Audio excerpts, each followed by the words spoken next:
네, 우리 말씀 한번 보도록 하겠습니다.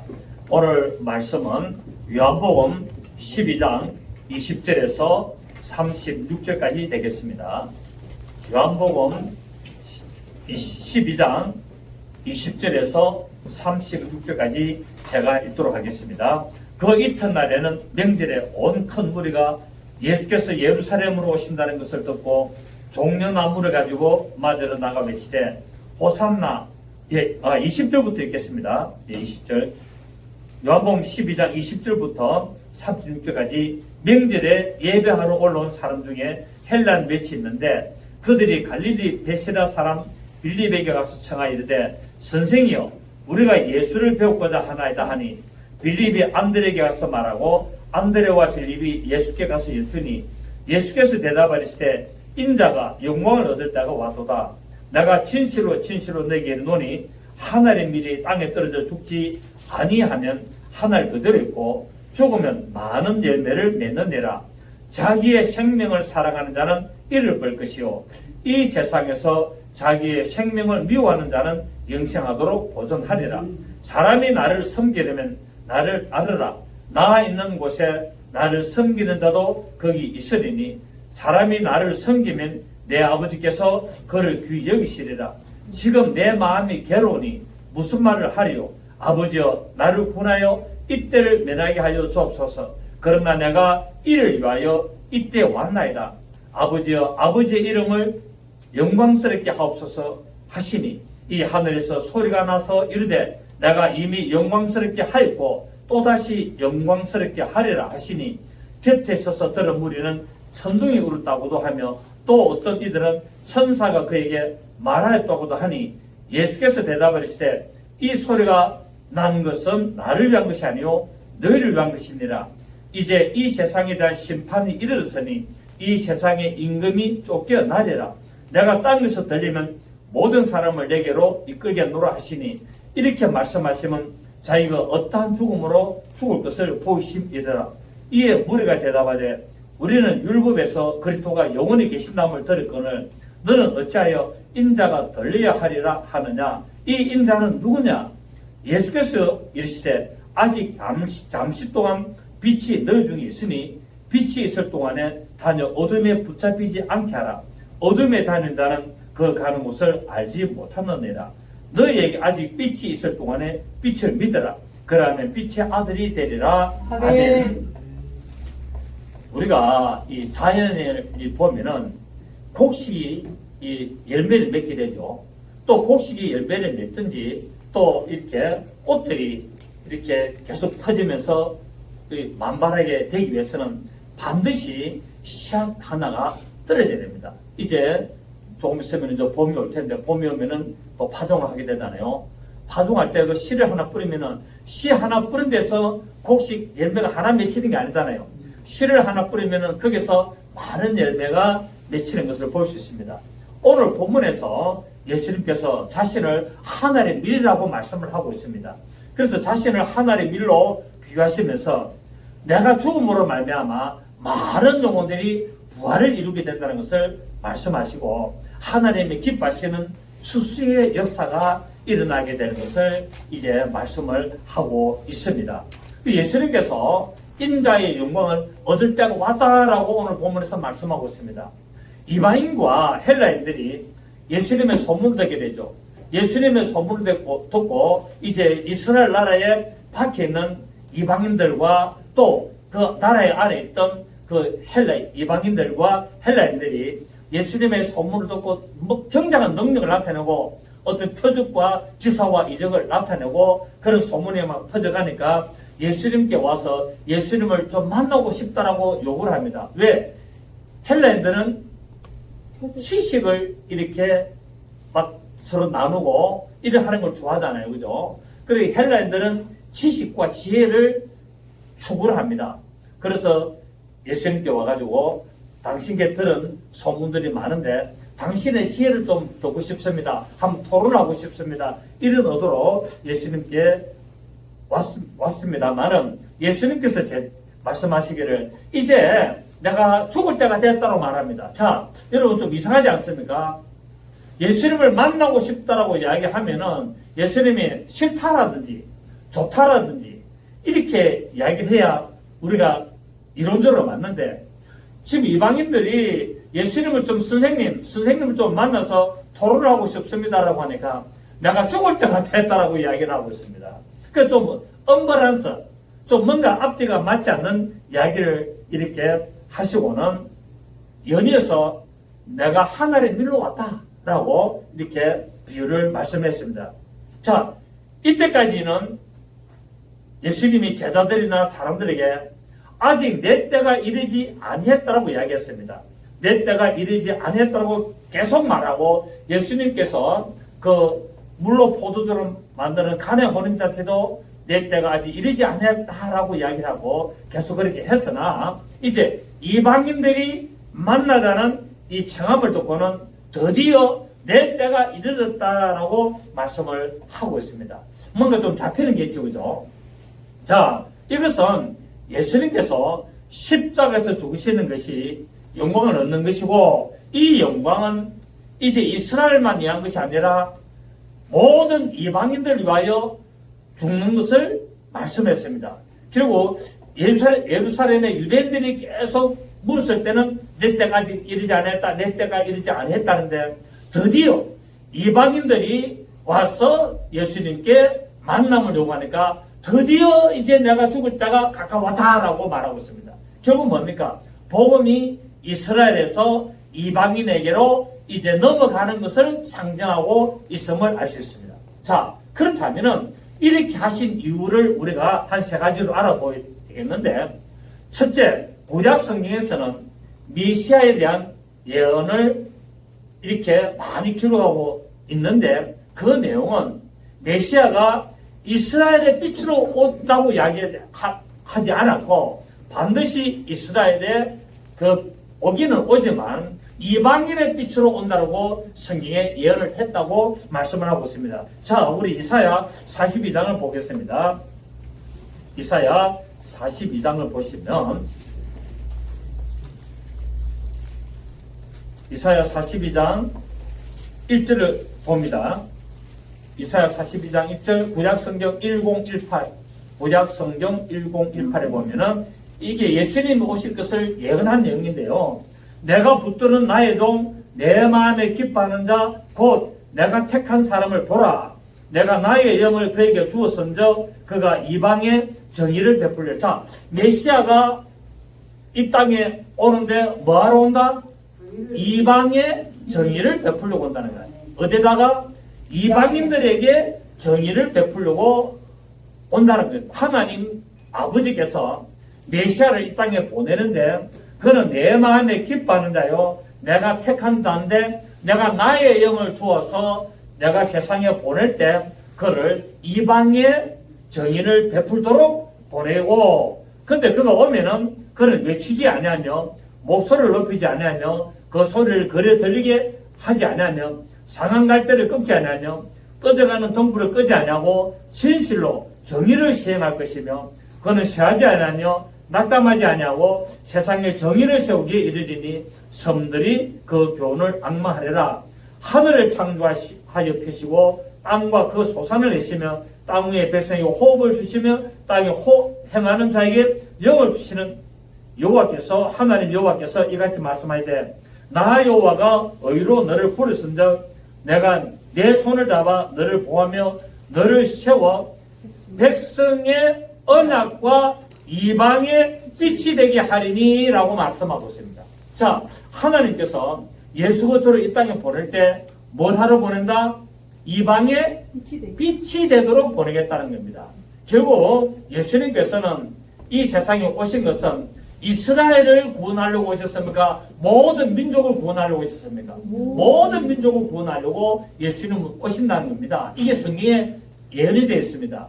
그런데 이스라엘 백성들은 자기들만 하나님의 백성으로서 섬기는 줄 알고 나머지 이방인들은 전부 다 짐승 취급을 했는데, 성경을 자세히 보면은 예수님은, 메시아는 이 세상에 이방인들에게 빛을 비추기 위하여 오시는데, 그 이방인들에게 빛을 비추기 위해서 어디로 오느냐? 택한 민족 이스라엘을 통하여 온다는 겁니다. 네. 자, 예수님이 이 세상에 오셔야 되는데 어떤 민족 중에 나타나야 될 거 아닙니까? 나타나야 되는데 하나님이 이스라엘의 민족을 택해서 그 이스라엘 중에 한 사람으로 태어나도록 해가지고 이방의 빛을 비추는 복음이 온 세상에 전거되도록 하는 그렇게 계획을 하시고 보내신 것을 볼 수가 있습니다. 자, 그래서 우리가 또 이사야 49장을 한번 봅니다. 이사야 49장 6절에 보시면은 이사야 49장 6절에 보시면 그가 이르시되 네가 나의 종이 되어 야곱의 지파들을 일으키며 이스라엘 중에 보존된 자를 도르게 할 것은 매우 쉬운 일이라. 또 내가 또 너를 이방의 빛으로 삼아 나의 구원을 베풀어서 땅끝까지 이르게 하리라 라고 말하고 있습니다. 그러니까 예수님이 이 땅에 오신 목적은 이스라엘을 구원하려고 오신 것이 아니고 모든 민족을 다 구원하려고 오시는데 그 모든 민족을 구원하기 위하여 예루살렘 이스라엘을 도구로 삼으셔서 보내시는 것을 알 수가 있습니다.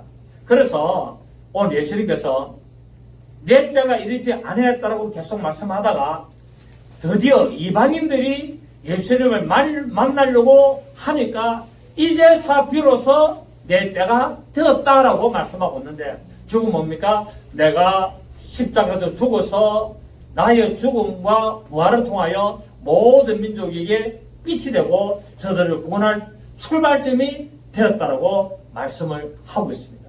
자, 그래서 예수님은 이스라엘의 빛으로 오신 것이 아니고 이방인의 빛으로 오셨다는 것을 우리가 오늘 성경 구약 성경을 통하여 살펴봤고, 그 다음에 신약 성경에서도 예수님이 바로 이방의 빛으로 오신다라고 이렇게 말씀을 하고 있습니다. 우리 누가복음 2장을 보시면은 누가복음 2장을 보시겠습니다.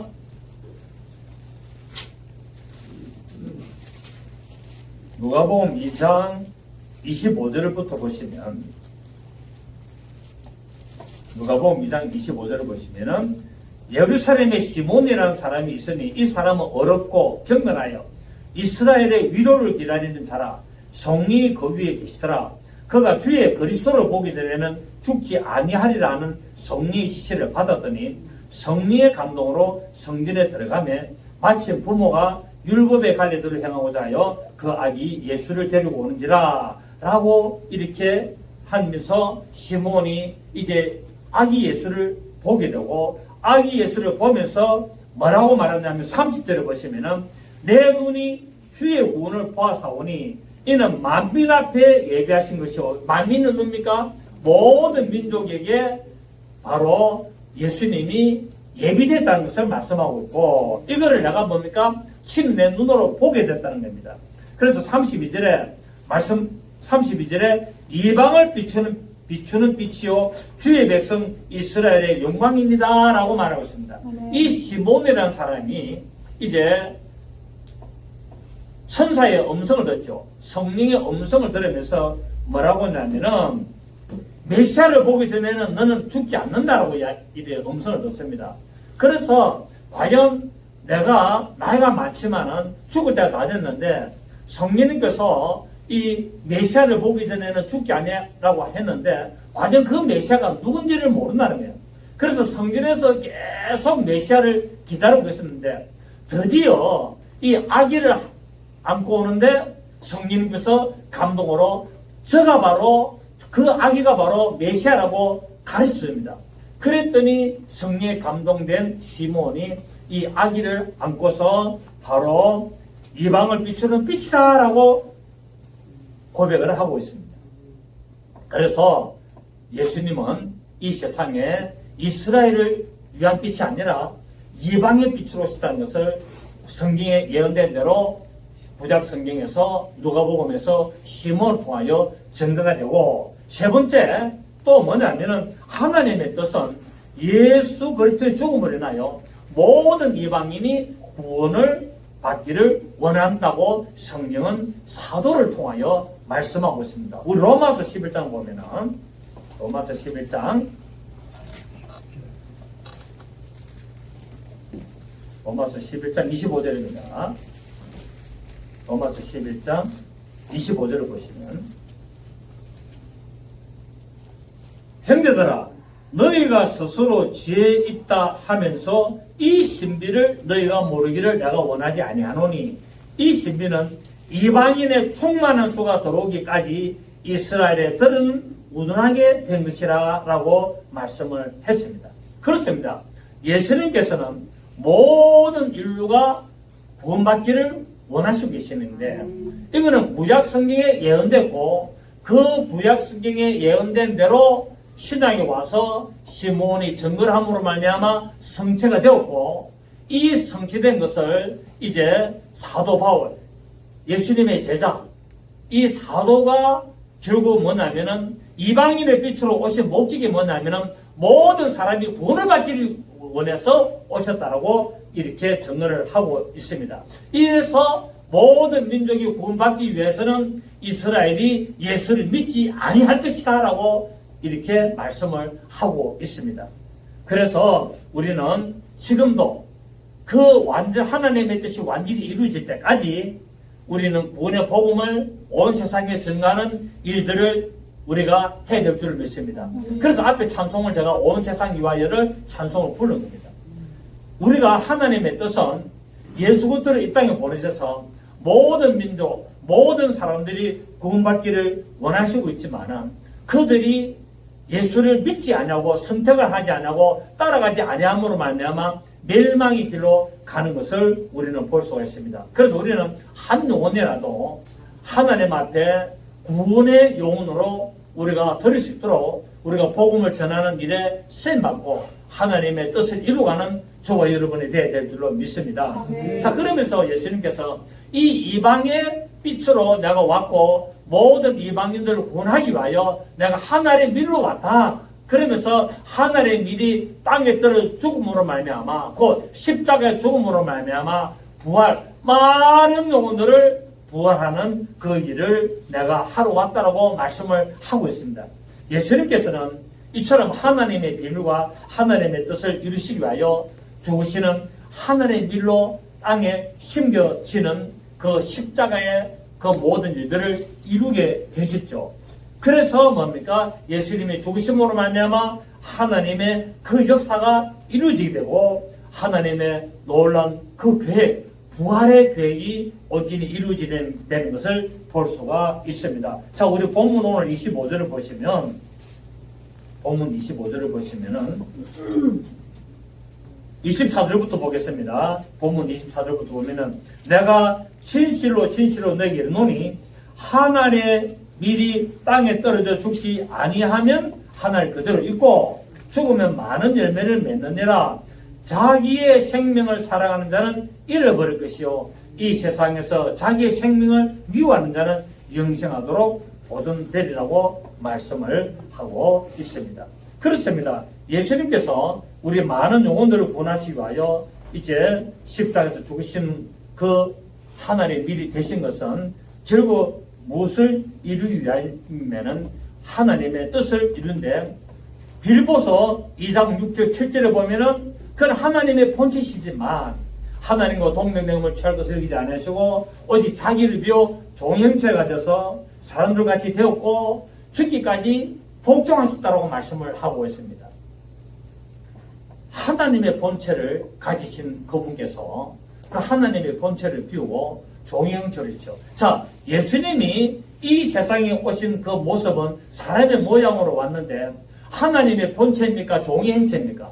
종의 행체로시죠. 그러면은 성경에 분명히 빌립보서 2장 6절에는 하나님의 본체를 비워놨다고 말합니다. 그럼 하나님의 본체는 어디에 있습니까? 하늘이겠죠. 하늘. 자, 우리 빌립보서 2장 한번 보십시오. 빌립보서 2장 6절을 보시면 빌립보서 2장 5절 보시면 너희 안에 이 마음을 품으라 곧 그리스도 예수의 마음이니 그는 근본 하나님의 본체시나. 자, 예수님이 누구시라고요? 그분이 바로 하나님의 본체라는 겁니다.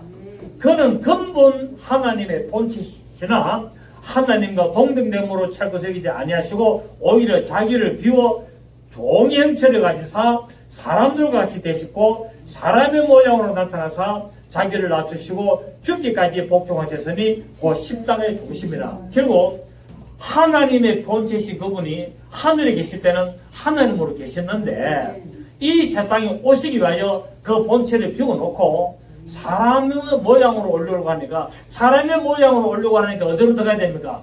여자의 몸에 들어가야 되는 거예요.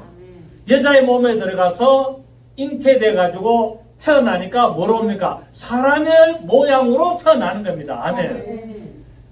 물론 하나님은 사람의 모양으로 그냥 오실 수도 있지만은 하나님은 법을 정해놨기 때문에 하나님의 법칙을 정해놨기 때문에 하나님이 본체를 비우고 사람으로 나타나기 위해서는 반드시 사람 속에 임신이 되어서 태어나는 과정을 그분이 통과하시는 겁니다. 아시겠습니까? 그래서 하나님도 하나님의 세운 법을 거역할 수가 없고 하나님의 세운 그 절차, 하나님의 세우신 그 모든 것들을 하나님은 초월하지 아니하신다는 겁니다. 하나님은 초월하시는 하나님이지만은 하나님은 그 정하신 그 안에서 하나님은 초월하시는 것이지 하나님은 정하신 것을 벗어나서 하시지는 않는 것을 보게 되죠. 그래서 하나님이신 그분이 하나님과 동등됨을 찾은 것을 위하시고 자기를 비워서 종형체가 있다. 결국 사람의 모양으로 나타났다. 결국 하나님의 본체는 하늘에 있고 이 세상에서는 사람의 모양으로 나타났는데 그래서 결국 히브리서도 보면은 그분이 죽고 부활하심으로 말미암아 하나님의 본체를 입으셨다라고 말씀하고 있단 말이에요. 아멘이시죠?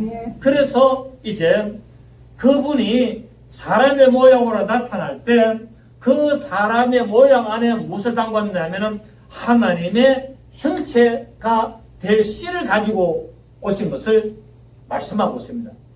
자, 우리 고린도후서 4장 4절에 보면은 고린도후서 4장 4절에 보시면 제가 이야기를 많이 하는 내용이죠. 고린도후서 4장 4절. 그 중에 이 세상의 신이 이 세상 신의 귀신 마귀가 믿지 않는 자들의 마음을 혼미하려. 자, 사람들이 왜 예수를 안 믿습니까? 마음에 뭐가 있다고요? 이 세상의 신이 가득 차가지고 예수를 못 믿도록 만드는 거예요. 그 이 세상 신이 누굽니까? 마귀와 그 세력들.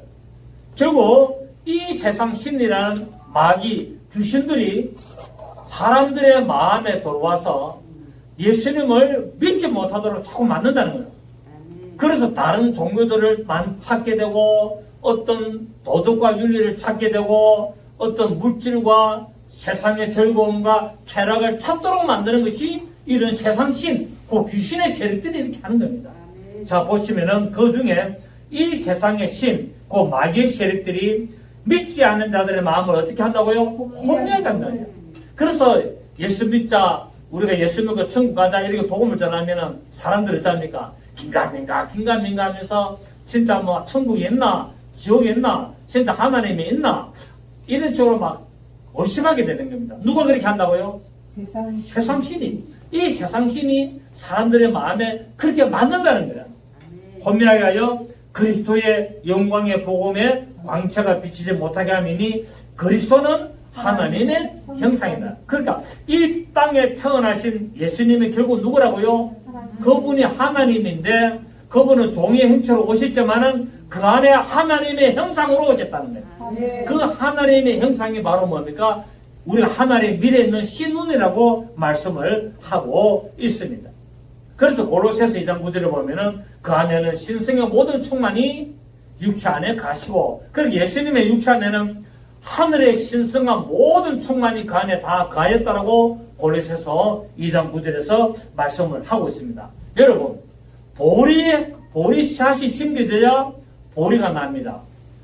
밀알이 심어져야 밀이 납니다. 이처럼 하나님의 형상이 심겨지면은 하나님의 형상이 나오게 되죠. 그런데 뭡니까? 죄가 심겨지면은 뭐가 나옵니까? 죄의 형상이 나오는 거예요. 그러니까 결국은 뭡니까? 하나님의 형상이 어디에? 예수 그리스도라는 그분의 육체 안에 종의 사람의 모양으로 나타나는 그 안에 하나님의 형상이 심겨졌는데 그 하나님의 형상이 이 땅에 하나님의 밀로 떨어짐으로 말미암아 죽으니까 결국 뭡니까? 하나님의 형상이 부활이 되는데 엄청나게 많이 부활이 됩니다. 그래서 우리가 뭡니까? 우리에게 뭐가 이루어져야 됩니까? 하나님의 형상이 이루어지는 겁니다. 아멘. 우리가 부활을 한다는 말은 결국 다른 말로 하면은 하나님의 형상이 이루어진다 이 말입니다. 그래서 하나님의 형상이 하나님의 밀로 와서 그 육체 안에 신눈으로 와서 땅에 심겨지고 그 육체가 깨짐으로 하나님의 형상이 물과 피로 나타남으로 말미암아 이제 그 많은 사람들이 믿고 그것을 따르면은 그 안에 하나님의 형상이 부활의 역사로 나타난 것을 볼 수가 있습니다. 그래서 갈라디아서 4장 19절 보시면은 자 우리 봅니다. 갈라디아서 4장 19절 갈라디아서 4장 19절을 보시면은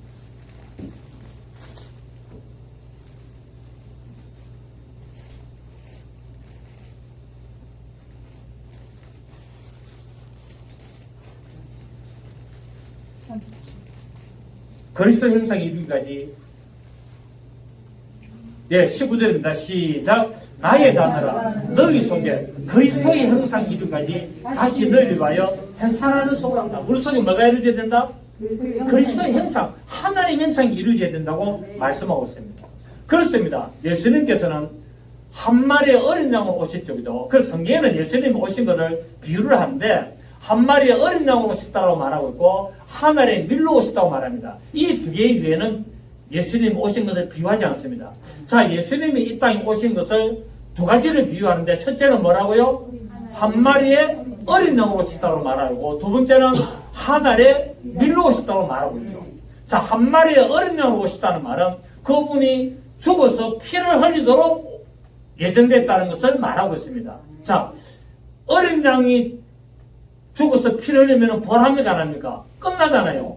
다 태워서 제물로 태워서 드리잖아요. 그런데 하늘의 밀은 뭡니까? 많은 곡식을 열매를 맺습니다. 결국 예수님은 한 마리의 어린 양으로 오셔서 우리의 죄를 대속하기 위하여 십자가에서 죽으셔서 피를 흘리시는 분으로 오셨고 그 다음에 하늘의 밀로 오셨다는 말은 그분이 죽으셔서 부활하여서 많은 부활의 열매를 이루시는 분으로 오셨다는 것을 말하고 있죠. 그래서 예수님은 결국 한 마리의 어린 양으로 오셔서 우리의 죄를 대속하시고 그분은 하늘의 밀로 오셔서 우리에게 부활을 선물로 주신 것을 말씀을 하시고 있습니다. 그래서 그분이 부활의 첫 열매가 되어서 하나님의 보좌의 우편에 앉으신 것을 볼 수 있죠. 자, 우리 히브리서 1장 보도록 하겠습니다. 히브리서 1장 3절에 신약성경 383페이지입니다. 353페이지 히브리서 1장 3절 시작. 이는 하나님의 영광의 광채시요 그 본체의 형상이시라. 그가 그의 능력의 말씀으로 만물을 붙드시고 죄를 정결케 하는 일을 하시고 높은 곳에 계신 지극히 크신 이의 우편에 앉으셨느니라. 자, 2절에 보시면은 이 모든 날 마지막에는 아들을 통하여 우리에게 말씀하셨으니 이 아들을 만유의 상속자로 세우시고 또 그로 말미암아 모든 세계를 지으셨는다. 자, 이 모든 만물을 창조하신 분이 누구라고요? 예수님이 이 모든 만물을 창조하셨고 그러고 나서 그분이 이 세상에 자기가 창조한 이 세상에 오셔서 죄를 용서하시고 그분이 부활해서 하나님의 보좌 우편에 앉으셨다라고 히브리서 1장 2절 3절에서는 이렇게 말씀을 하고 있습니다. 자, 이렇게 말씀하시면서 오늘 예수님께서 덧붙여 말씀하시기를 이제 내가 십자가에서 죽으면은 하늘의 밀이 되어서 이 땅에 떨어져 죽고 더 다른 말로 하면은 십자가에서 죽으면은 이 세상 잉님이 쫓겨나리라 라고 오늘 본문에서 말씀하고 있습니다. 여러분, 예수님이 죽으시는데 이 세상 잉님이 쫓겨난다는 겁니다. 이 세상 잉님은 그때 로마의 황제를 말하는 게 아니에요. 이 세상의 잉님은 결국 마귀를 말하죠. 아까 어디 했습니까? 아까 갈라디아서 나오는 이 세상 신이 바로 마귀인데 이 마귀가 바로 이 세상 임금입니다. 그래서 사람들은 지금 누구를 섬기고 있습니까? 마귀를 섬기고 있잖아요. 자기들은 마귀를 섬기는 줄 모르고 절에 가서 빌고, 큰 나무 밑에 가서 물을 떠나놓고 빌고, 큰 돌 바위 밑에 가서 빌고 이렇게 하는데 결국 그거는 뭐 하는 것이다? 이 세상 신을 섬기는 거예요. 조상신을 섬기고 나무신을 섬기고 돌신을 섬기고 뱀신을 섬기고 태양신을 섬기고 달신을 섬기고 이런 모든 것들이 실상은 귀신을 섬기는 겁니다. 태양을 섬기는 것 같지만은 결국 뭡니까? 영적으로 마귀를 섬기고 큰 나무를 섬기고 큰 어떤 바위 밑에 가서 능력이 있는 것처럼 섬기지만은 결국은 뭡니까? 그 배후에서 역사하는 귀신을 섬기고 있다고 성경은 말하고 있습니다. 이들이 뭡니까? 이 세상 신인데 이들이 바로 공중근세 잡은 자라고 성경은 말씀하고 있습니다. 이 세상의 임금, 이 마귀와 이 귀신들이 결국 무엇이냐면은 이 세상 임금의 역할을 하면서 공중의 근세를 꽉 잡고 있습니다. 여러분, 사람들은 어디에 근세를 잡고 있습니까? 사람들은 땅의 근세를 잡고 있잖아요.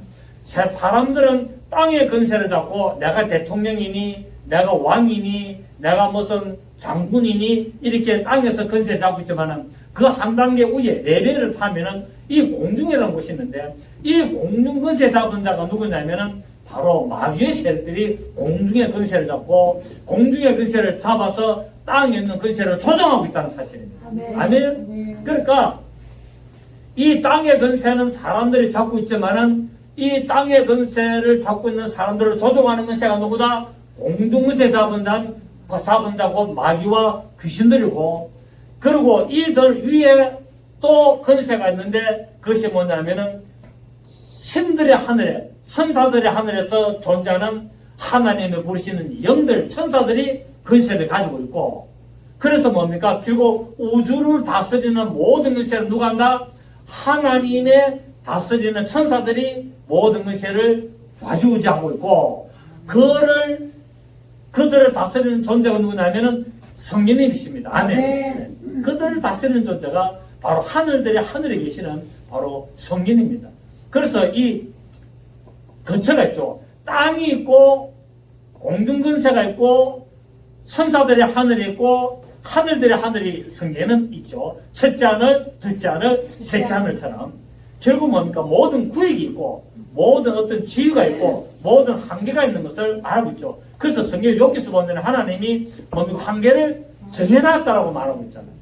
그렇게 바닷물이 침범하지 못하도록 모래로 경계를 딱 정해놨다라고 말하고 있는데, 이 말은 물은 사망의 세력, 마귀의 세력, 귀신의 세력을 말하고 바닷가에 모래가 있어가지고 더 이상 침범하지 못하도록 하는 것은 바닷가의 모래는 바로 하나님의 백성들을 상징하고 있습니다. 왜냐하면 하나님께서 아브라함 보고 네 후손이 바닷가에 모래같이 많아지리라 했기 때문에. 아멘입니까? 근데 일시적으로 파도가 넘어오죠. 파도가 큰 해일이 넘어가지고 하지만은 반드시 물러가게 됐습니다. 아멘. 그래서 우리 하나님의 백성이고 하나님의 자녀인 모래인 우리에게 마귀의 세력이 일시적으로 파도가 오더라도 반드시 물러가게 됐다는 사실을 믿으시기를 바랍니다. 왜? 하나님의 경계를 정해놨기 때문에. 일시적으로는 공격하고 고통을 주고 우리를 피곤하게 만들지만은 결국 하나님의 백성은 하나님이 지키신다는 것을 말씀하고 있습니다. 아멘. 이게 욥기에서 다 정해놓은 거라서 하나님이 아브라함 보고 네 자손이 하늘에 들어가갖고 바닷가 모래처럼 많다는 말이 바로 그런 것을 말씀하고 있습니다. 자, 그래서 이 세상 임금이 쫓겨난다는 말은 결국 마귀가 심판을 받게 된다는 것을 말하는데, 오늘 본문에서 말하는 이 세상 임금이 쫓겨나리라는 이 마귀의 심판은 최후의 심판이 아니라 정죄하는 심판이라는 겁니다. 제가 계속 말씀드린 것처럼 죄를 드디어 드러냈다는 말입니다. 숨어있는 죄를 드러냈고 죄를 확정시키는 심판이 있습니다. 자, 성경에는 심판이 두 개 있습니다. 심판인데 첫째 심판은 뭐가 있다고요? 정죄 심판이 있고, 이걸 다른 말로 하면은 이제 하나님이 죄를 드러내고 확정시키는 심판이고, 그 다음에 무슨 심판이냐면은 백보자 심판이 있습니다. 이 백보자 심판은 형벌의 심판을 해가지고 마지막에 지옥에 완전히 감금시키는 심판을 말하되, 예수님이 십자가에서 죽으심으로 말미암아 이 세상 임금 마귀를 심판한 것은 형벌의 심판이 아니고 무슨 심판이다? 죄를 드러내는 정죄의 심판이다. 죄를 드러내서 숨어있고 이제 발견되지 않은 죄를 드러내가지고 정죄, 죄가 죄인이 맞구나, 네 죄가 이것이 맞다는 것을 정죄하는 심판이 오늘 예수님께서 이 세상 임금을 쫓아내는 심판을 하시는 것을 말씀을 하고 있습니다. 그래서 오늘 우리 예수님은 십자가에서 죽으심으로 말미암아 예수님의 때가 됨으로 말미암아 상대적으로 이 세상 임금 마귀가 심판을 받게 되는 것을 말하고 있죠. 그러니까 사람들이 들어보니까 이해가 안 되는 거예요. 왜? 이스라엘 백성들은 메시아가 오면은, 그리스도가 오면은 영원히 통치할 줄 알았는데 예수님이 그리스도라고 믿었는데 자기가 죽는다 그러거든요. 자기가 죽는다 그러니까 그러면은 메시아라는 이 인자는 누구냐? 우리가 알기로는 메시아가 오면은, 그리스도가 오면은 죽지 않고 영원히 세상을 통치하고 지배하고 다스리는 걸로 알고 있는데, 네가 그리스도고 네가 메시아라고 하면서 왜 너는 죽는다고 하느냐? 그렇다면은 이 인자는 누구냐라고 오늘 본문에서 물어봅니다. 자, 유대인들은 이처럼 성경을 반만 알았다는 겁니다. 성경은 알기는 아는데 올바로 알지 않고 반만 알았습니다. 오늘날 교회를 다니고 예수를 믿는 사람들이 성경을 보면서 어떻게 알고 있다? 반만 알고 있다는 것을 말하고 있습니다. 예를 들자면 좀 제대로 알고 올바로 알아야 신앙생활을 제대로 하고 올바로 할 텐데, 반만 아니까 뭡니까? 성경을 반만 알다 보니까 신앙생활도 반만 올바르게 하고 반만 제대로 하는 것을 보시죠. 그럼 나머지 반은 뭐냐? 나머지 반은 세상의 방법으로 신앙생활을 하고 있다는 사실입니다.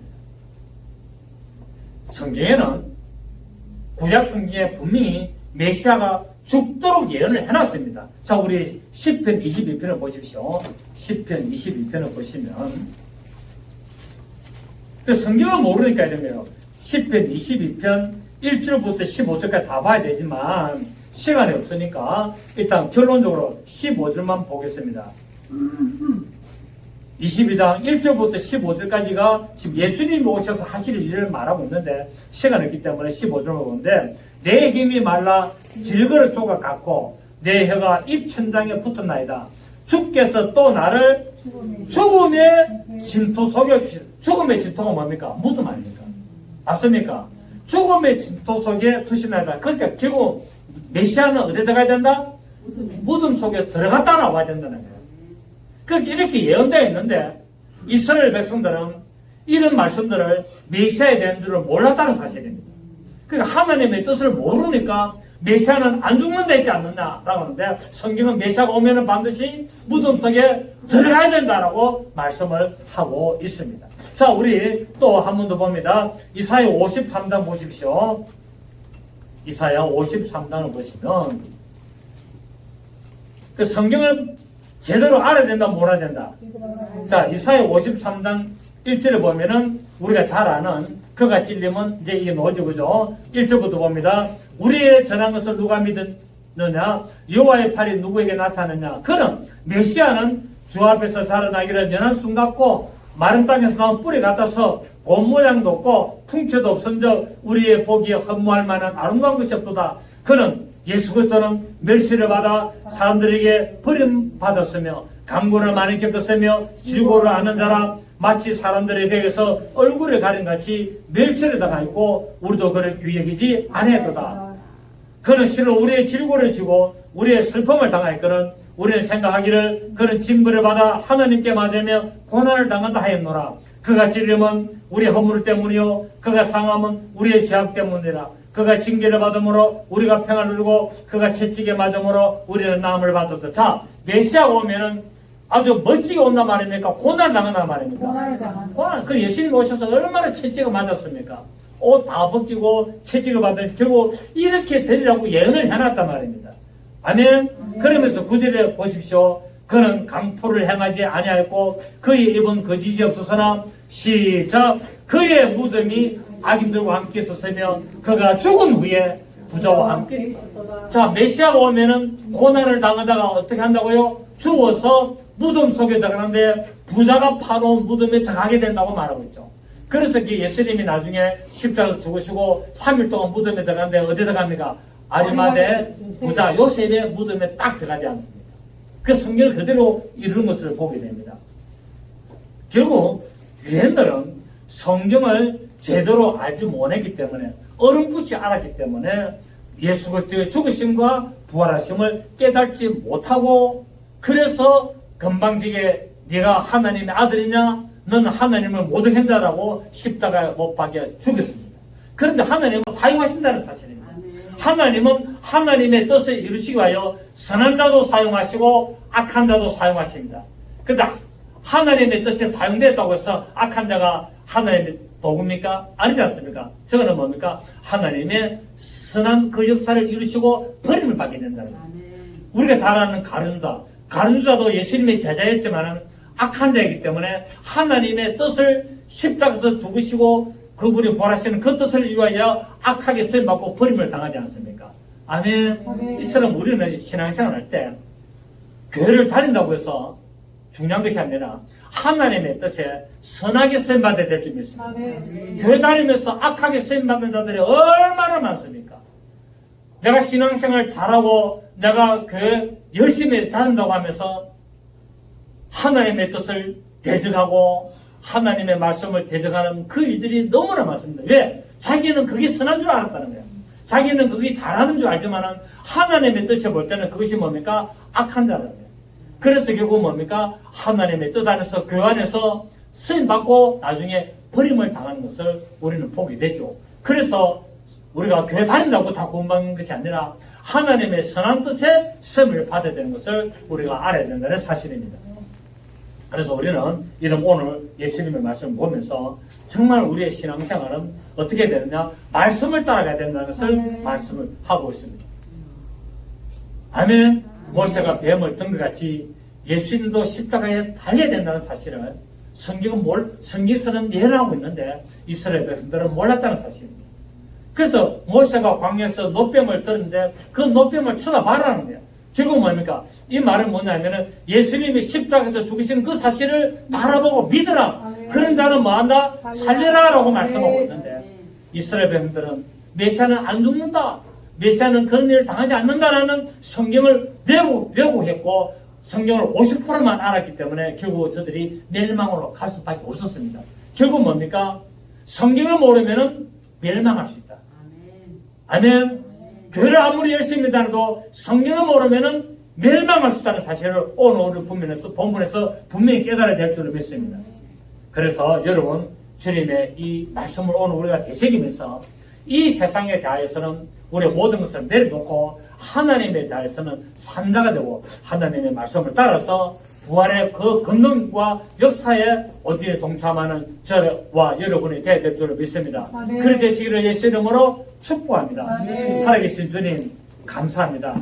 오늘 주께서 말씀하신 대로 주님이 하늘에 밀려오셔서 십자가에서 죽으심으로 말미암아 부활의 역사를 이루시는 것을 우리가 알았고 또 이 세상 임금이 쫓겨난 것을 알았고 또 모세가 광야에서 뱀을 든 같이 우리 주님을 바라봐야 됨을 우리가 알았습니다. 이 모든 것이 하나님의 뜻 안에서 구약 성경과 신약 성경에서 다 이루어진 것을 믿습니다. 우리는 사나 죽으나 우리가 무엇을 하든지 주님 바라보고 주님 말씀에 온전히 깨달아 주의 영광 나타나는 자들 되기를 원하옵나니 그러되게 하여 주옵시고 인도하시고 역사하여 주옵소서. 예수님의 이름으로 기도드리옵나이다. 아멘.